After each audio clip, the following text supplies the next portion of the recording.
Hi friends, Bigg Boss season 9 Telugu day 43 episode వచ్చి 44. ఈరోజు nomination day అన్నమాట. ఒక్క రోజులోనే నామినేషన్స్ అయిపోగొట్టారు. కాకపోతే చాలా మ్యాటర్ కట్ చేశారన్నమాట. నిన్న నైట్ జరిగింది, అదే బన్నీ గారు ఎలిమినేట్ అయిపోయినాక జరిగిన మ్యాటర్ మొత్తం కట్ చేసి ఒక్క సీనే వేశారు. తనుజ దివ్య నిఖిత గారు బాధపడుతూ తనుజ ఓదార్చి వాళ్ళిద్దరు కలుస్తారు అన్నమాట. దాని ముందు చాలాసేపు చాలా జరుగుతుంది. అదంతా లేపేశారు. అదంతా లేపేసి మార్నింగ్ సాంగ్తో మొదలవుతుంది. ఆ తర్వాత బెలూన్స్ ఉంటాయి, అన్ని బెలూన్స్ ఉండేసరికి వీళ్ళు ఒక్కొక్కరు ఒక్కొక్క రకంగా ఆలోచిస్తారు. చాలా జరుగుతాయి. గౌరవ్ అయితే ఏం కెప్టెన్ కదా, కెప్టెన్కి ఇమ్యూనిటీ ఉంటుంది కదా, అయినా ఆలోచిస్తూనే ఉంటాడు. తర్వాత బిగ్ బాస్ అందరిని లైన్లో నిల్చోబెట్టి బ్లూ అండ్ రెడ్ ఒక ట్యాబ్లెట్ లాంటివి పెడతారు. ఇక్కడ బిగ్ బాస్ వచ్చి ఇద్దరు కెప్టెన్స్ని ఎవరు ఏది తీసుకుంటారు రండి అంటే గౌరవ్ వచ్చి బ్లూ అనేది ఆ బ్లూ తీసుకుంటాడు. ఇది సుమన్ శెట్టి నిదానికి వస్తాడు. అక్కడ జోక్ బాగుంది. బ్రో ఇది నేను తీసుకున్నట్టు, బ్రో నేను రావడం లేట్ అయింది బ్రో, నేను అక్కడి నుంచి వచ్చేలోపు నువ్వు వచ్చావు అంటే, లేదు ఇది లైవ్లో అయితే చాలాసేపు జరుగుతుంది, మనకి ఎపిసోడ్లో వర్క్ వేసేసి ఇంకెమ్మడే రెడ్ తీసుకుండు.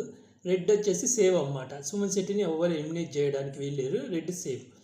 బ్లూ వచ్చేసి గౌరవ్ అవతలని సేవ్ చేయొచ్చు కానీ తను సేవ్ చేసుకోలేడు. తనని ఎవరైనా నామినేట్ చేస్తే వాళ్ళు నామినేట్. ఇంక ఇక్కడ వచ్చి బిగ్ బాస్ ఇమాన్యుయల్కి ఇది ఏంది పవర్ ఉంది కదా, పవర్ అస్త్ర, దానికి మూడు పవర్లు కదా, ఒక పవర్ నిన్న అయిపోయింది. ఇప్పుడు రెండో పవర్ వచ్చేసి ఇమాన్యుయల్ లోపలికి వెళ్ళి బెలూన్స్ అన్ని పగలగొట్టాలి. అందులో కొన్ని నామినేషన్ టికెట్లు దొరుకుతాయి. అలాగే ఐషాకు కూడా ఒక పవర్ ఉంది కదా, నామినేషన్ చేంజ్ చేసేది. ఐషా కూడా లోపలికి వెళ్ళి ఇద్దరు పగలగొట్టి ఇద్దరికి ఎన్ని నామినేషన్ టికెట్లు దొరుకుతాయో తీసుకురావాలంటే లోపలికి వెళ్ళి పగలగొడతారు. లైవ్లో చాలాసేపు జరుగుతుంది అబ్బా. ఇక్కడ బయట తనుజ ఇది మాధురి గారు మాట్లాడుకుంటారు. ఇప్పుడు అది ఎవరు క్లీన్ చేస్తారంటే తనుజ బిగ్ బాస్ టీం వాళ్ళు క్లీన్ చేస్తారంటే, తర్వాత బిగ్ బాస్ ట్విస్ట్ ఇచ్చి అది మీరే క్లీన్ చేసుకోవాలి, ఎవరు క్లీనింగ్ డిపార్ట్మెంట్ అయితే వాళ్ళే. ఇంతకుముందు మామూలు బిగ్ బాస్ టీమే క్లీన్ చేసేది, ఈసారి ఎందుకో బిగ్ బాస్ టీం క్లీన్ చేయట్లేదు, వీళ్ళతోనే చేయిస్తారు. ఫస్ట్లో ఇమాన్యుయల్తో కూడా అంతే, అదంతా క్లీన్ చేయించారు పాపం. ఇంతకుముందు బిగ్ బాస్ టీమే క్లీన్ చేసేది వేరే సీజన్లో. ఇంకా నామినేషన్ టికెట్లు ఇమాన్యుయల్కి వచ్చి 5 దొరుకుతాయి నామినేషన్ టికెట్లు. ఇక్కడ ఐషాకు వచ్చేసి ఒకటి కన్ఫామ్ నామినేషన్ ఉంది, 2 మామూలుగా నామినేషన్. అంటే ఒకటి కన్ఫామ్ అంటే డైరెక్ట్ నామినేషన్ టికెట్ ఒకటి దొరుకుతుంది, మిగిలిన నామినేషన్ టికెట్లు దొరుకుతాయి. వీళ్ళు ఇంకా బయటకు వస్తారు. టోటల్ 5, 6, 7 నామినేషన్ టికెట్లు, ఒకటి కన్ఫర్మ్ అదే డైరెక్ట్ నామినేషన్ టికెట్ అన్నమాట. బయటకు వచ్చినాక బిగ్ బాస్ లైన్లో నిల్చోబెట్టి ఇప్పుడు ఈ నామినేషన్ టికెట్లు మీరు వాళ్ళ దగ్గర నుంచి తీసుకొని ఒక్కొక్కటి మీరు ఎవరిని నామినేట్ చేయాలనుకుంటే చేయొచ్చు అంటే ఇంకా అందరు డిస్కషన్స్ జరుగుతాయి. లైవ్లో చాలా జరుగుతాయి. తనుజ వచ్చేసి నేను రమ్యాని నామినేట్ చేయాలనుకుంటున్నాను అంటే రీజన్ అడుగుతాడు, చెప్తుంది ఇలా తను రాగానే ఇలా లవర్స్ పార్క్ అనేది ప్లస్ ఆ వీడియో ఇది కూడా చెప్తే ఇమాన్యుయల్ ఏమంటే ఎవరన్నారు వాళ్ళని నామినేట్ చేస్తే బాగుంటుందని అంటే కళ్యాణ్ పేరు చెప్తాడు. అయితే తనుజ ఏమనుంటుంది, అందులో నేను కూడా ఇన్వాల్వ్ అయ్యి ఉన్నా కదా, నా పేరు కూడా వచ్చింది కదా, అందుకని నేను నామినేట్ చేస్తాను అంటే సరే అని తనుజ కోటిస్తాడు. కానీ ఇమాన్యుయల్కి తనుజ నామినేట్ చేయాలని ఉంది. అది డిస్కషన్ చాలా జరుగుతుంది. లైవ్లో అయితే తనుజకు ఇమాన్యుయల్కి పెద్ద గొడవే అయింది. కళ్యాణ్ సేఫ్ గేమ్ అయితే బాగా ఆడాడు. ఇంకా వచ్చేసి ఇక్కడ ఇంకా రీతు చౌదరి వచ్చేసి నాకు ముగ్గురు ఉన్నారు, ఐషా, రామ్ రాథోడ్, సంజన పేరు చెప్పలేదు, ఎవరు పేరు చెప్పిందబ్బా, రీతు చౌదరి అనుకుంటా, రీతు చౌదరి కదా, మర్చిపోలేదు. ఇది దివ్య నిఖితానా ఎవరు పేరు చెప్పింది, ఒకరి పేరు అయితే గుర్తు రావట్లేదు. చెప్తే ఇది తనకు ఒక టికెట్ అయితే ఇస్తాడు. తర్వాత ఐషా అక్కడ గౌరవ్తో డీల్స్ పెట్టుకుంటుంది అన్నమాట. ఇలా నీ పేరు రాకుండా నేను చూసుకుంటాను, నన్ను నీ నామినేషన్ నుంచి సేవ్ చేయమని ఇమాన్యుయల్ కూడా పోయి అడుగుతాడు అన్నమాట, ఐషాని సేవ్ చేయమని. అదేం డీల్. ఇంకా తర్వాత నామినేషన్ ప్రాసెస్ జరుగుతుంది. ఇక్కడ అబ్బా ఐషా రీతు చౌదరి గొడవ పడతారు అబ్బా. నాకు రీతు చౌదరి అయితే ఇందులో కరెక్ట్ అనిపించింది.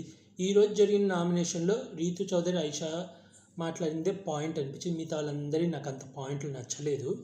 ఏదేదో సేఫ్ నేను తనుజ అయితే ఇది రమ్య వచ్చి నామినేట్ చేసినప్పుడు సరిగ్గా డిఫెన్స్ చేసుకోలేదు. అవును అనేది కానీ క్లియర్గా చెప్పుండాల్సి, అంటే కోపంలో ఉన్నట్టుంది, పాయింట్లు అయితే చెప్పలేదు.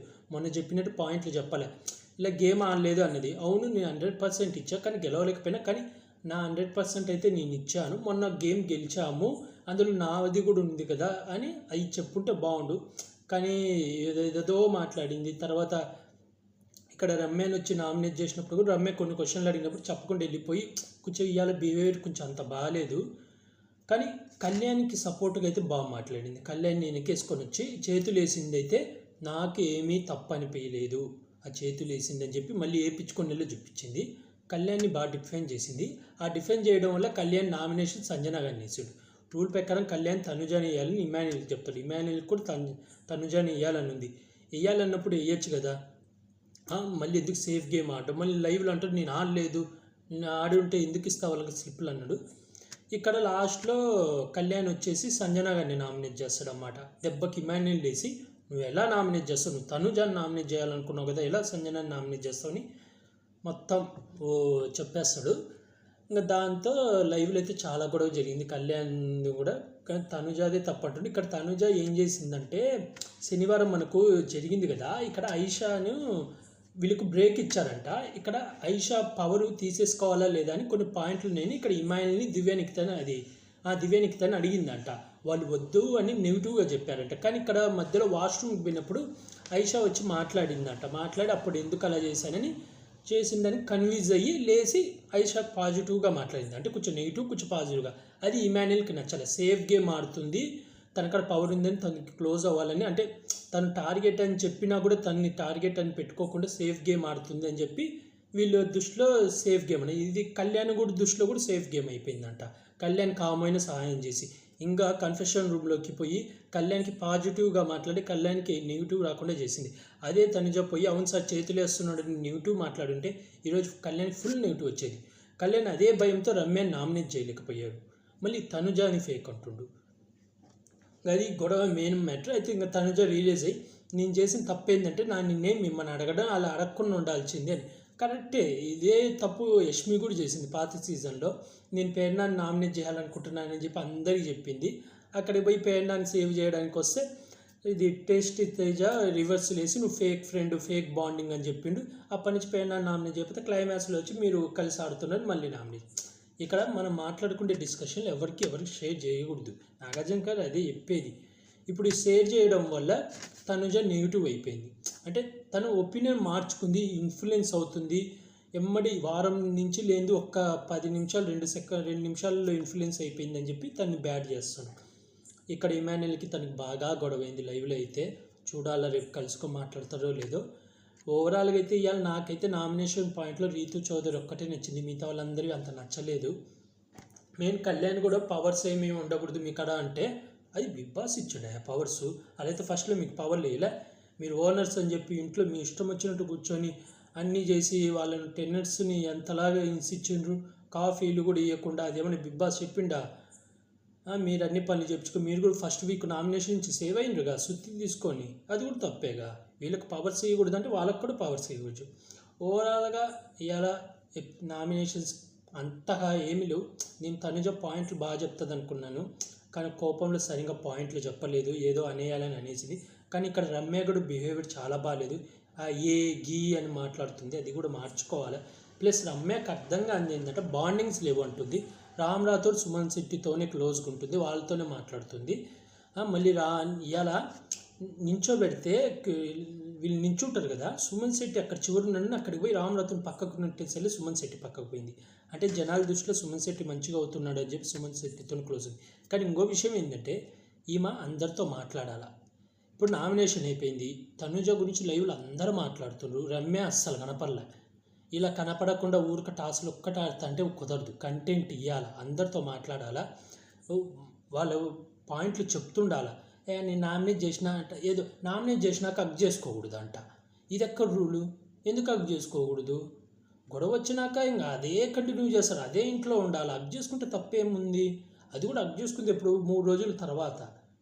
మీరు నామినేషన్ అయిపోగానే అగ్ చేసుకుంటారు అంటే మీ ఫేకు, నేను మీలాగా ఉండను, నేను నామినేట్ చేస్తే ఇంకా వాళ్ళ మొహం గురించి వాళ్ళ గురించి కూడా మాట్లాడనంట. అలాగుంటే పోతావు బయటికి. ఇవ్వాలి రమ్య వీక్ మ్యాక్సిమం పోతుంది, ఎందుకంటే ఆమె గేమ్ బాగా ఆడుతుంది. కానీ మిగతా కంటెంట్ కూడా బిగ్ బాస్కి చాలా అవసరం. ఊరిక ఖాళీగా పక్కకు కూర్చుంటా అంటే అస్సలు కనపడు. మాట్లాడుతుండాలి, అందరితో మాట్లాడాలా, డిస్కషన్ చేయాలా, పాయింట్లు చెప్తుండాలా. ఫస్ట్లో చెప్పింది డెమన్ పవన్కి, అప్పుడు కనపడేది. ఇప్పుడు ఏం చెప్తుందో చూడాలా. ఓవరాల్గా అయితే తనుజ పాయింట్లు అయితే కరెక్ట్ అయితే చెప్పలేదు ఇవాళ. నాకు అంత అనిపించింది, ఏదో కోపంలో అనేసింది కానీ కొంచెం పాయింట్లు చెప్పచ్చు. కానీ తర్వాత కూర్చున్నాక మంచిగా దివ్య నిఖితకి మంచి పాయింట్లు చెప్పింది. అది నామినేషన్లో చెప్తే బాగుండు, ఎందుకంటే అది ఎపిసోడ్లో వేయకపోతే నెగిటివ్ అవుతుంది. ఈరోజు నామినేషన్స్ పర్లేదు అనిపించింది. ఒక రీతు చౌదరి ఒక్కటే కరెక్ట్ పాయింట్లు పెట్టింది, ఎందుకంటే కరెక్టే మాట్లాడింది. డిమాండ్ పవన్ రీతు చౌదరికి ఏం హెల్ప్ చేయలేదే, ఒక్క పవన్ కళ్యాణ్ని తీసేసిన విషయం తప్ప. సేవింగ్ ఆర్డర్ వస్తే శ్రీజాని సేవ్ చేసిండు, ఏమైనా చికెన్ వస్తే సీజాకే ఇచ్చిండు. పాపం అనవసరంగా రీతు చౌదరి అయితే నెగిటివ్ అవుతుంది. నాకైతే రీతు చౌదరి తప్పేమనిపించలేదు. ఐషా అదే ఈ వైల్డ్ కార్డ్ వచ్చిన వాళ్ళు అసలు ఇవాళ అబ్బో నాయన తట్టుకోలేదు. ఓవరాల్గా అయితే నామినేషన్ అంత ఫైల్ లేదు, ఏదో అనుకున్నా ఏమీ లేదు. ఒక రీతు చౌదరిది అయితే నాకు నచ్చింది, మిగతా వాళ్ళు అంత నచ్చలేదు.